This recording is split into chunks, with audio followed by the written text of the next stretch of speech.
삶으로 증명하라 라는 제목입니다. 르우벤 삶으로 증명하라.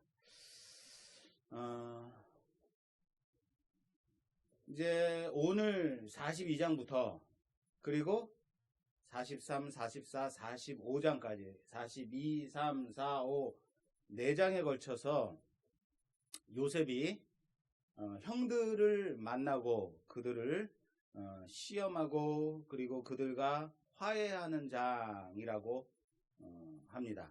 그래서 오늘부터 45장까지 요셉이 형들을 만나고 화해하고 그런 모습을 보게 될 텐데 정확하게 말해서는 형들과 요셉이 화해한다는 것보다는 그들을 회복시키고 형들을 회복시키고 형들을 증명시키는 본문이다 라고 말해야 맞습니다. 그래서 42장부터 45장까지는 요셉이 형들을 증명시키는 형들을 회복시키는 장이다 라고 말하면 더 좋겠습니다.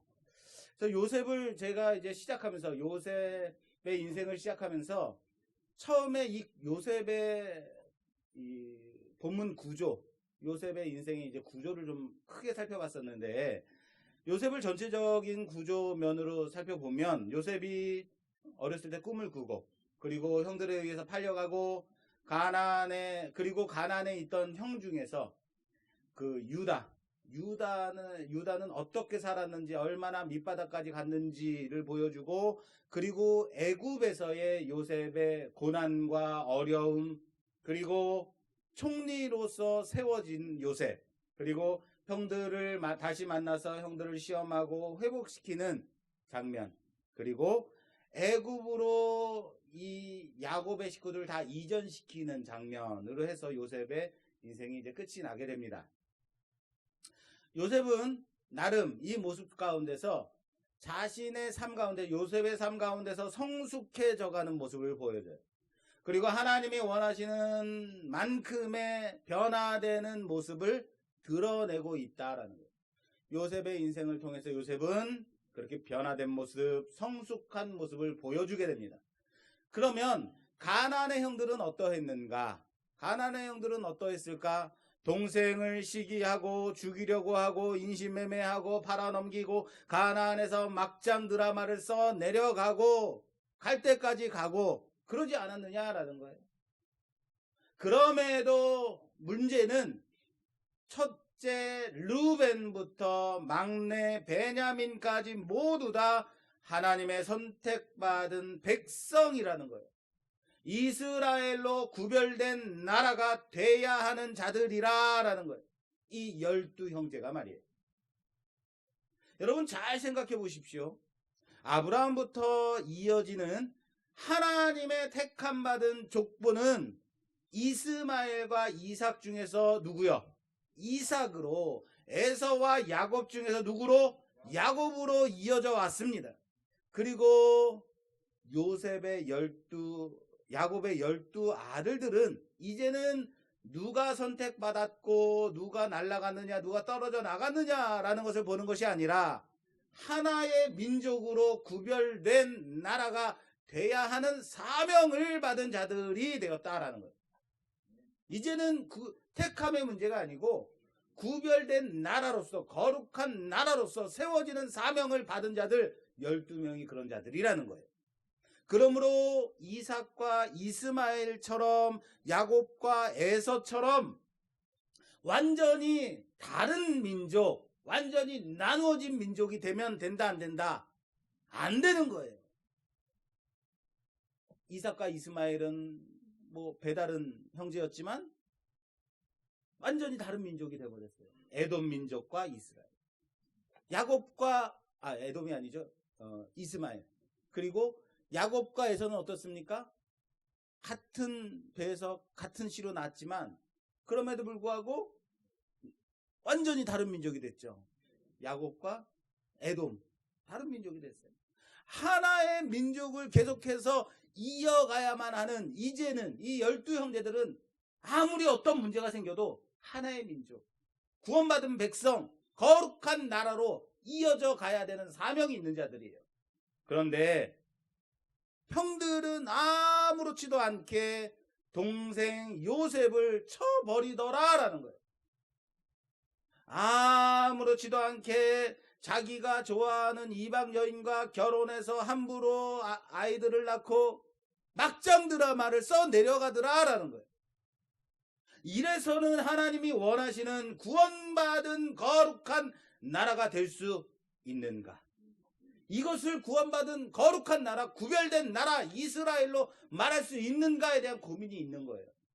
그래서 오늘 42장부터 45장까지가 필요한 겁니다.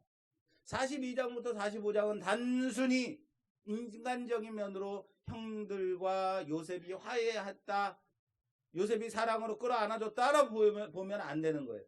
오늘 요셉이 총리가 되어서 곡식을 전 세계 사람들에게 팔고 있을 때,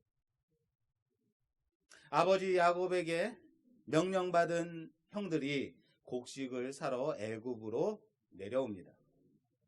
그들은 요셉이 애굽의 총리가 되었을 줄은 아마 꿈에도 생각하지 못했을 겁니다.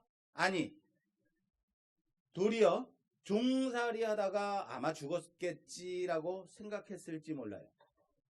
형들을 본 요셉은, 총리가 된 요셉은 그들을 정탐꾼이라고 꾸짖고, 그리고 형들을 3일 동안 옥에 가둡니다. 너희들이 정탐꾼이지? 그리고 3일 후에 그들을 다 꺼내어서 시므온만 가두어 두고는 나머지는 풀어줍니다. 그리고 그들에게 조건을 답니다. 막내 동생 베냐민을 데려와라. 그래야 너희들이 진실함을 내가 믿겠다라고 하고 곡식을 팔고 그들을 돌려보냅니다. 그런데 문제는 그들이 곡식을 산 그 돈을 그들의 곡식 자루에 고스란히 몰래 넣어버립니다. 그리고는 그들을 꼼짝도 못하게 만들죠. 가나안 땅으로 돌아온 요셉의 형들은 이런 일들을 아버지께 모두 상세하게 알립니다. 그리고는 말합니다. 막내 베냐민을 애굽으로 우리가 데려가야만 그들의 의심이 풀리겠습니다. 그러니까 막내 동생 베냐민을 데려가게 해주십시오. 그래야 시므온도 우리가 데려올 수 있고 곡식도 사올 수 있습니다. 라고 설득하지만 아버지 야곱은 루벤의 이 설득에도 결코 베냐민을 데려가지 못하게 합니다. 여기까지가 오늘 본문 42장의 내용입니다. 오늘 본문 마지막, 우리가 함께 봉독한 본문 마지막 절 9절에 보면 요셉이 그들에게 대하여 꾼 꿈을 생각하고 그들에게 이르되 너희는 정탐꾼들이라 이 나라의 틈을 엿보려고 왔느니라 라고 말해요. 형들이 자신 앞에 절을 하는 장면을 보고, 형들이 애굽의 총리 앞에 절하는 것, 이것을 보고 자신이 꾼 꿈을 어떻게 했대요? 생각했대요. 여러분, 자신이 어렸을 때 꾼 꿈, 11볕단이 곡식단이 자기에게 경배하는 꿈, 11별이 자기에게 경배하는 꿈을 생각했다는 거예요. 생각하고 어떻게 했대요? 그리고 바로 그들을 정탐꾼이라고 치조를 시작하는 거예요. 왜 이렇게 했을까요? 가슴에 맺힌 게 많아가지고 너희 한번 내 권력 맛 좀 한번 봐라, 뭐 이건가요? 곤장 맛 좀 봐야지, 뭐 이건가요? 요셉이 팔려간 이유가 뭔가요? 요셉이 애굽에 팔려간 이유는 아버지의 사랑을 독차지한 요셉을 시기한 형들 때문인 거죠. 만약 세월이 한참 지난 지금까지도 형들이 아직도 옛날의 그 모습 그대로의 형들의 모습이라면, 애굽에 내려온 요셉은 이만큼 성숙했는데, 이만큼 하나님 앞에 변화됐는데, 가나안 땅에 살고 있는 형들은 여전히 그 바닥을 기는 상태라면, 자기 뜻대로 자기 맘대로 살아가는 모습이라면 요셉은 받아들일 수 없는 거예요. 아버지 야곱의 사랑을 독차지했던 요셉이 사라졌어요. 그러면 아버지 야곱은 요셉의 동생 베냐민에 대해서 어떤 감정을 가졌을까요? 더욱더 사랑하고 더욱더 애착을 갖지 않았을까라는, 아버지의 사랑받는 것에 시기하던 형들이 그 동생 베냐민에게 더 집착하는 그 아버지 야곱을 보면서 그 사랑에 더 용납하지 못하지 않았을까요? 자기도 그렇게 쳐냈던 형들, 그럼 그 동생도 함부로 그렇게 내쳐내면 어떻게 되는가라는 생각 갖지 않았을까요? 그래서 요셉은 그들을 시험해야만 했던 것이다. 그리고 성경은 그들이, 요셉의 형들이 얼마나 변화되었는지를 보여줘야만 했다라는 거예요.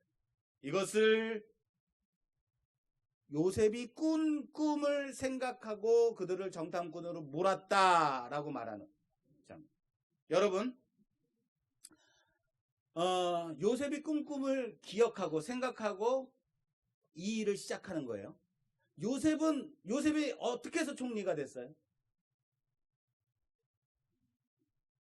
요셉이 총리가 된 이유. 그렇죠. 꿈을 어떻게 했어요?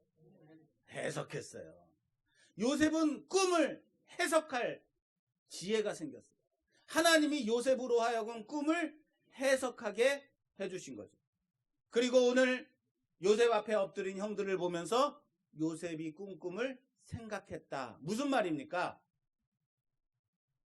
요셉이 자신이 꾼 꿈을 해석한 거죠. 이제는 그 꿈이 무엇인지 알았다라는 거예요. 보세요.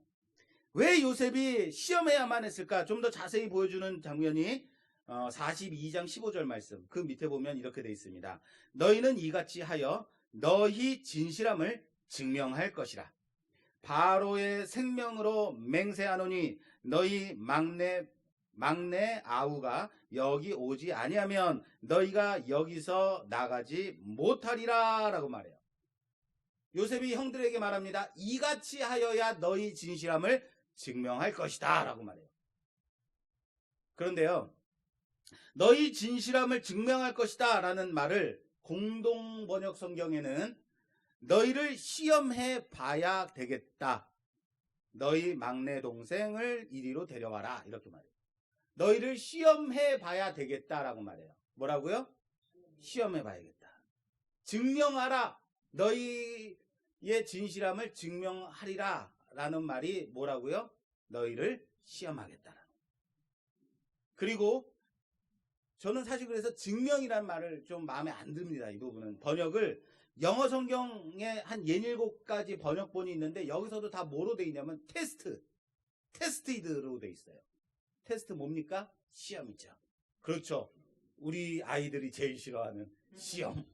너희를 시험하겠다라고 말. 시험으로 되어 있어요. 그리고 16절 그 다음 절에 보면 또 나옵니다. 너희 중 하나를 보내어 너희 아우를 데려오게 하고 너희는 갇혀 있으라. 내가 너희의 말을 시험하여 너희 중에 진실이 있는지 보리라. 계속해서 뭘 보고 있냐면 진실이 있는지 없는지를 시험하겠다. 제가 처음에 말씀드렸습니다. 42장부터 45장까지는 회복, 사랑으로 감싸 안아줌, 화해, 이게 아니에요. 시험으로 봐야 되는 이유가 여기 있는 거예요. 여기도 뭐로 되어 있다고요? 시험으로 되어 있다라는 거예요. 그렇습니다. 요셉은 지금 형들을 시험하고 있다라는 거예요.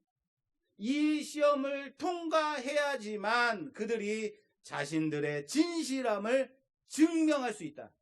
이 시험을 통과해야지만 자신들의 진실함을 증명해야지만 해결되는 사건이 오늘 42장부터의 사건인 거예요. 이 본문을 단순히 형제들 간의 화해 또는 사랑으로 감싸 안아주는 인간적인 면으로 해석하면 안 되는 이유가 바로 여기 있는 겁니다. 시험으로 봐야 돼요. 요셉이 형들이 자신에게 절하는 그 모습을 보면서 자기가 꾼 꿈을 생각했다. 그리고 형들을 정탐꾼으로 취조한 이유가 바로 여기 있는 거예요.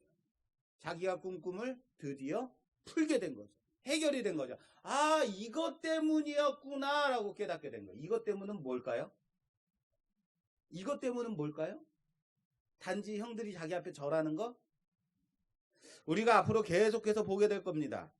요셉은 이곳에 애굽에 와서 하나님이 자신을 이곳으로 먼저 보내심을 깨달았다라는 거예요.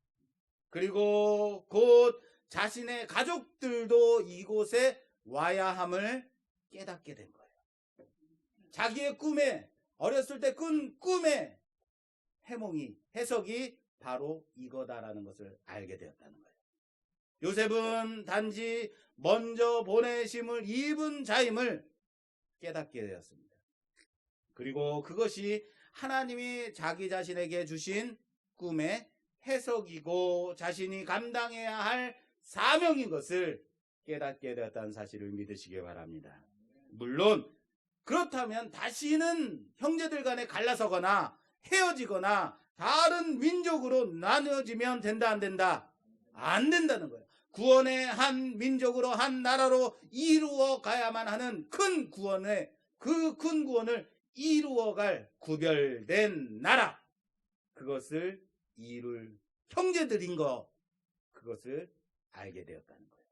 그래서 하나님 나라를 이어갈 약속의 민족이, 문제는 그 약속을 이루어가야 할, 구별된 민족으로 세워가야 할 이 이스라엘, 이 민족이 엉망으로 살아가는 자들이 아님을 보여줘야만 하는 거예요.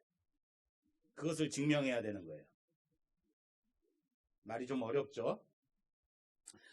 요셉을 과연 형들이 선택받은 자들로 살만한가, 살아가고 있는가를 오늘 시험해야만 했다라는 거예요. 이런 거죠. 마치 아브라함이 그 믿음의 조상이 될 만한지 하나님께서 시험하셨어요. 언제? 모리아산에서 아들 이삭을 바치라. 이 시험을 통해서. 그것처럼 말이에요. 이삭은 어땠습니까? 이삭은 헤브론에 머물러 있는 그 싸움하는 그 시험을 해야만 했어요. 야곱은 어땠습니까? 야곱은 바다나람까지 도망쳤지만 끝내 어디로 돌아와야만 하는 시험이에요? 어디까지 와야만 하는? 베델까지 다시 올라와야만 하는 그 시험을 했던 것처럼 말이에요. 오늘 요셉은 형들이 12 형제로 한 민족으로 구원받은, 구별된 그 한 하나님의 구원받은 백성으로 살만한 민족을 이룰 만한 자들인가 시험해야 될 필요가 있었던 거예요.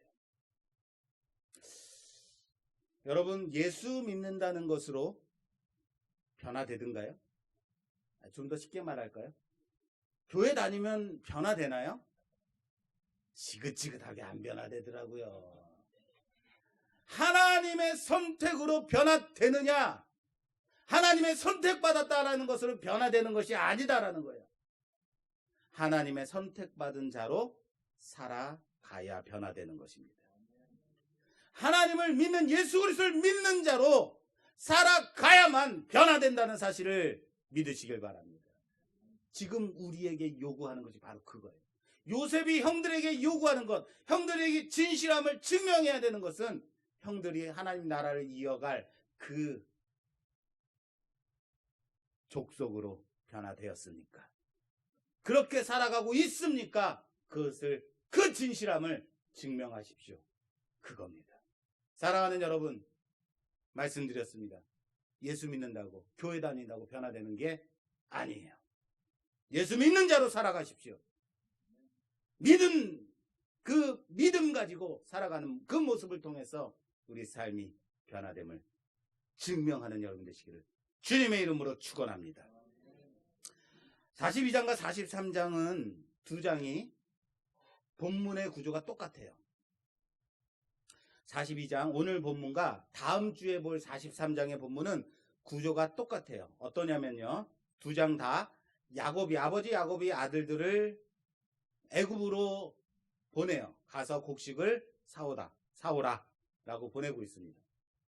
자, 보겠습니다. 42장 1절 오늘 본문. 그때에 야곱이 애굽에 곡식이 있음을 보고 아들들에게 이르되 너희는 어찌하여 서로 바라보고만 있느냐.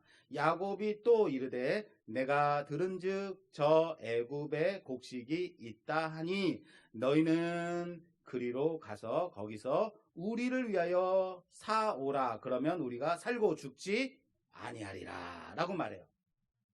그 다음 장 43장 다음 주에 볼 43장 보면 43장 1절 그 땅에 기근이 심하고 그들이 애굽에서 가져온 곡식을 다 먹으매 그 아버지가 그들에게 이르되 다시 가서 우리를 위하여 양식을 조금 사오라.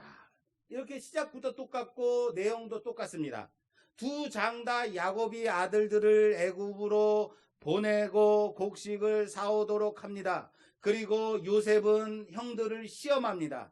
그리고 두 장의 내용이 구조가 완전히 똑같이 가고 있어요. 그런데 차이가 있어요.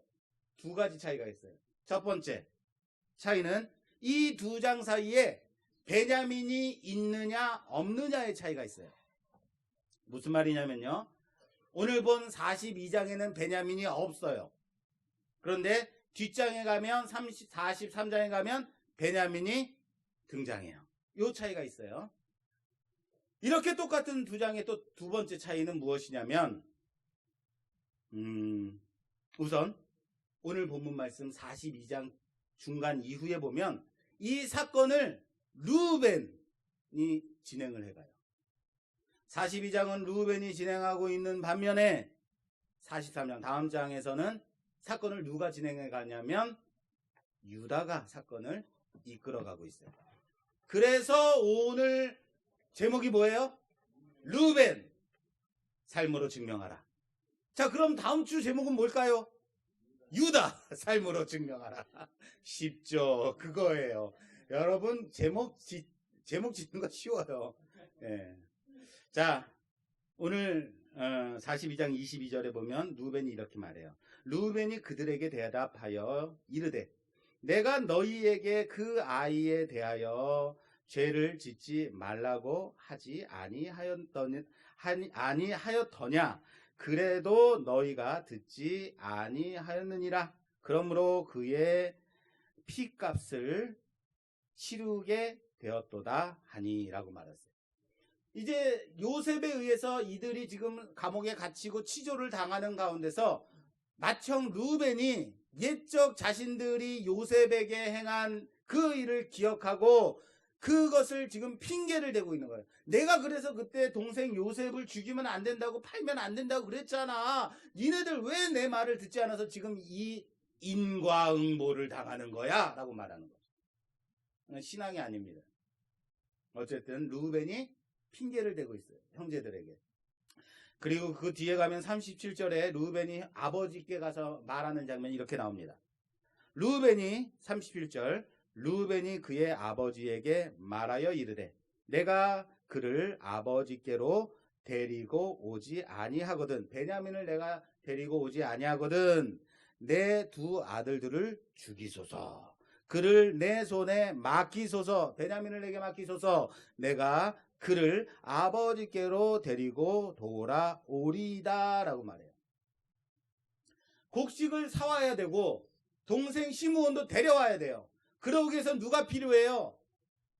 베냐민이 필요해요. 베냐민을 데려오라고 총리가 말했으니까. 그래서 르우벤이 베냐민을 데리고 다시 애굽으로 내려가서 시므온을 찾아오겠습니다. 아버지 내 두 아들들을 아버지 손에 맡기겠습니다. 내가 못 데려오면 죽이십시오 라고 말해요. 아버지 야곱을 설득합니다. 그런데 지금 르우벤은 맏아들이에요. 장자예요. 가문을 이끌어가는 사람이에요.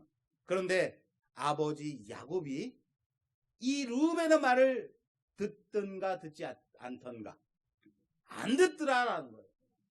르우벤은 야곱의 12아들 중에 장자라고요. 맏아들이라고요. 가문을 이끌어갈 사람이라고요. 그런데도 그의 말은 지금 아버지 야곱에게 씨알도 먹히지 않더라. 형제들에게 하는 말도 그랬습니다. 형제들에게 하는 말도 동생들이죠. 이 사건을 해결하는데 별 도움이 안 되더라라는 거예요. 도리어 형제들을 향해서 너희들 때문에 그랬잖아. 내가 그러지 말다 그랬는데 너희 때문이야 라고 징징대는 것 같이 보이지 않습니까? 여러분, 왜 장자인 르우벤이 그의 가정 가운데서 이 정도밖에 되지 않던가? 왜 이 정도밖에 되지 않는 사람이 되어버렸는가? 우린 르우벤의 삶을 다시 좀 되짚어 볼 필요가 있습니다. 르우벤이 처음 등장하는 장면은 창세기 30장 말씀에서 나옵니다.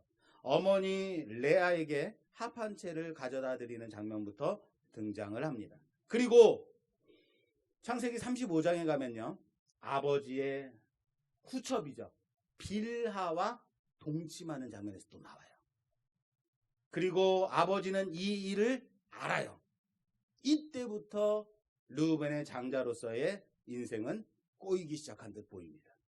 그리고 요셉의 인생으로 넘어와서 창세기 37장에 요셉이 처음 등장하는 장면에서 형제들이 요셉을 죽이려고 합니다. 그때 르우벤이 등장하죠. 그때도 르우벤은 요셉을 구하려고 가진 애를 다 쓰는 듯 보입니다. 그런데 결정적일 때 르우벤이 없어요. 팔려갈 때, 요셉이 팔려갈 때 르우벤이 어때요? 그 자리에 없어요. 형제들도 그의 말을, 르우벤의 말을 귀 기울여 듣지 않더라라는 거예요. 그리고 오늘 본문에 르우벤이 등장합니다. 르우벤이 왜 이렇게 그 권위가 서지 않고, 형제들 간에 권위가 서지 않고 아버지를 설득하지 못하는지 이해가 되십니까? 왜 그랬는지 무엇을 통해서 알 수 있어요? 삶을 통해서 알 수 있는 거예요. 우리 아이들이 어렸을 때 일이었습니다. 언젠가 치킨을 한번 시켜 먹었어요. 치킨을 시켜 먹고 이렇게 가족이 한 가족이 둘러앉아가지고 치킨을 맛있게 먹고 있어. 치킨 한 마리. 지금은 한 마리 갖고 안 돼요. 1인 1닭. 근데 그때는 한 마리만으로도 충분했죠. 치킨을 시켜가지고 치킨을 맛있게 먹고 있는데 갑자기 우리 딸이 아싸, 우리 치킨 공짜로 먹겠다라고 말하는 거예요. 그러더니 치킨 속에서 철수세미를 꺼냈어요. 우리는 다 같이 만세를 외쳤습니다. 그리고는 치킨집 사장에게 전화를 해서 이거 말이에요, 철수세미 이게 뭡니까? 그랬더니 주인이 와서는 아이고 죄송합니다 하고 치킨값을 환불해 줬어요. 그런데 제 마음이 편하지 않더라고요. 이미 우리는 3분의 2를 다 먹었어요. 이젠 다리 하나, 가슴 하나 이거밖에 남지 않았는데 치킨값을 내가 다 환불받은 거예요. 마음이 편하지 않더라. 그리고는 치킨값을 돌려줬어요. 위생이 좀 더 철저하셔야겠어요 라고 말하고는 돌려줬어요. 그리고 집에 왔는데 아들이 저한테 물어봤어요. 아빠 어떻게 했어? 그랬더니 제가 치킨값 그냥 돌려줬어 라고 말했어요. 그랬더니 아들이 하는 말이 아빠는 그럴 줄 알았어 라고 말하더라고요. 마치 그렇게 해야 내 아빠 맞는 거야, 그래야 우리 아빠지 라고 하는 느낌으로 말하더라고요. 무슨 말인지 아시겠어요? 아들은 평소에 제가 보여준 그 아빠에 대한 이해가 있었던 거예요. 아빠는 결코 절대 꽁으로 먹을 아빠가 아니다. 내가 아빠가 살아가는 그 모습을 보면서 아빠를 알고 있었던 것이다 라는 생각. 르우벤에 반해서 요셉은 어떠한 삶을 살았는지 우리는 잘 알고 있습니다. 오늘 말씀에도 요셉이 총리로서 애굽 전국을 순찰했다라고 말하고 있어요. 이젠 목에 좀 힘 좀 주고 살아도 될 만한 위치에 있는 사람이. 이젠 권력을 그 손에 다 잡은 사람이에요.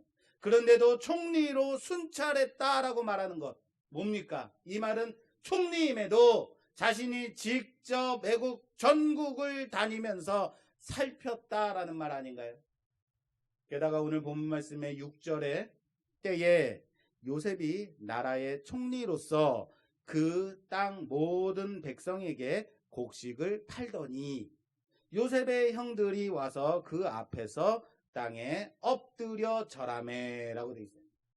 자, 애굽 땅에서 애굽 백성들에게, 전국에 있는 백성들에게 곡식을 파는데 누가 팔았다고 말해요? 요셉이 팔았대요. 누가 팔았다고요? 요셉. 그런데 그 요셉이 뭐예요? 총리.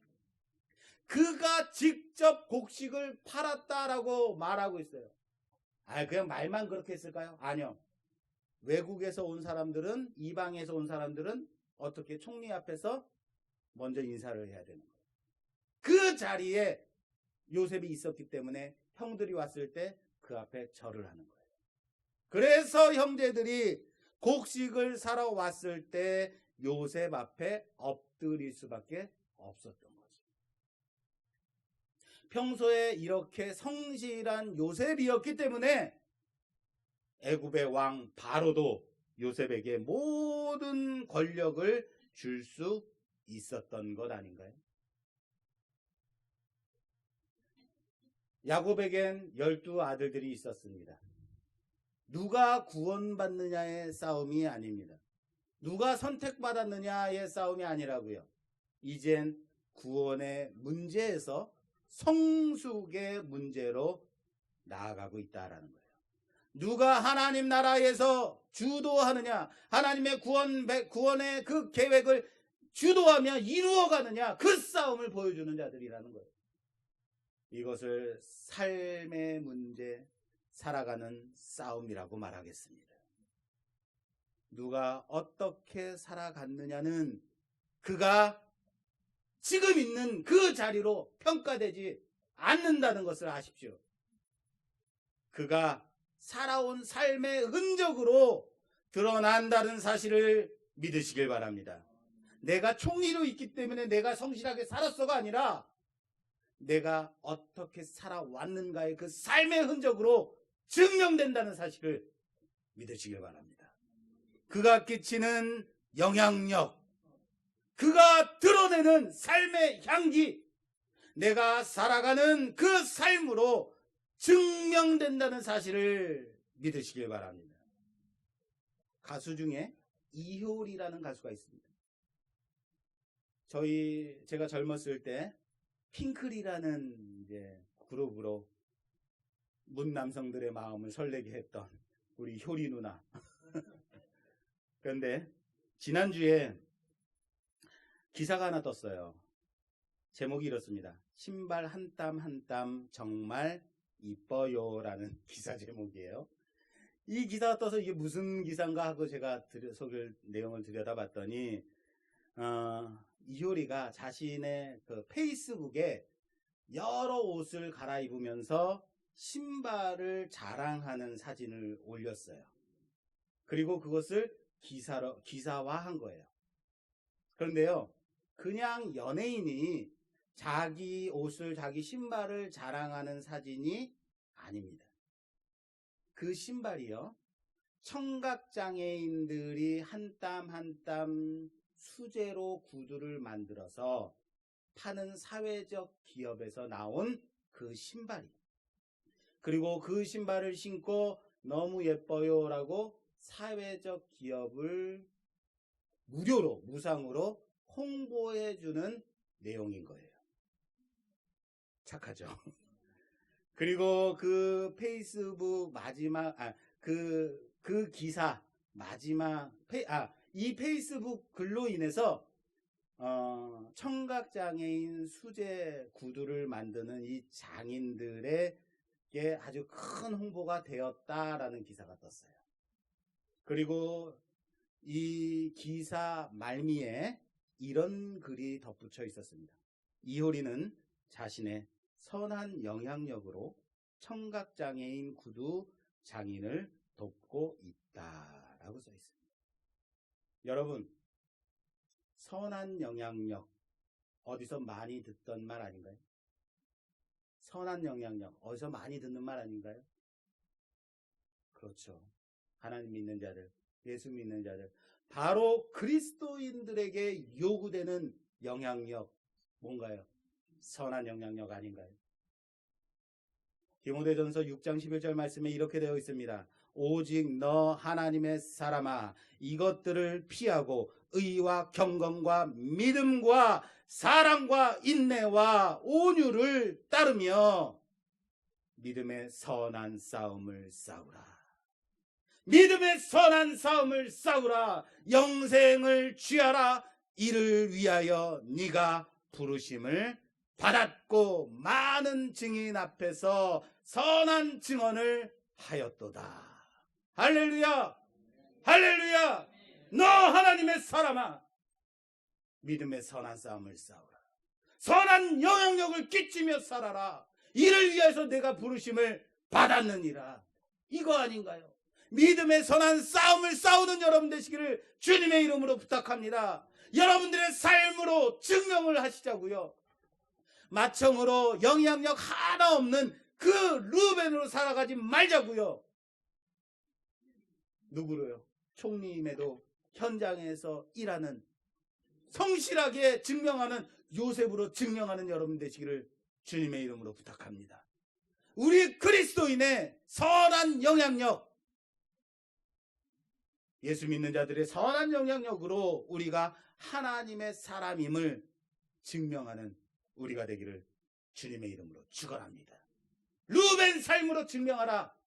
거기에 여러분들의 이름을 넣으십시오. 재형 삶으로 증명하라. 김집사 삶으로 증명하라. 내가 지금까지 루벤으로 살았지만 이제는 요셉으로 증명하는 삶을 살아가라. 그렇게 다짐하는 우리가 되기를 주님의 이름으로 축원합니다. 여러분들의 삶의 흔적으로 증명하는 여러분 되시기를 주님의 이름으로 축원합니다. 축원합니다.